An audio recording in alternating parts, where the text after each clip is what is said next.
Okay guys, we've rinsed this humidifier, washed it with a bit of a sponge inside, but it's still not completely clean, as you can see. So if I put on, as you can see, it's not completely clean.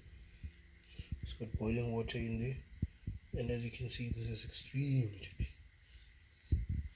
That's where the element is, which burns up the water so that it can create the steam. So what we're going to use is just regular apple cider vinegar.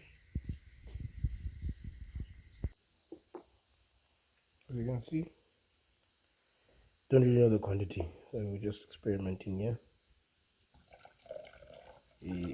Quite a bit.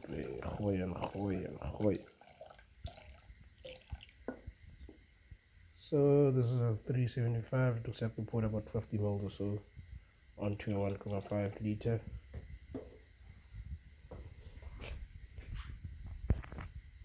I'm gonna take this, someone's old toothbrush, which I don't know who it belongs to, but it's in my room.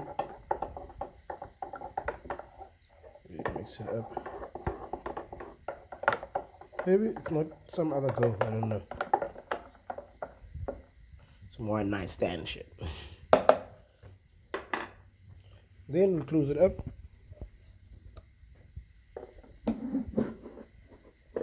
Turn my that arrow, there we go. And I leave it like that. I'll come back later after I come back from the gym and see what are the results.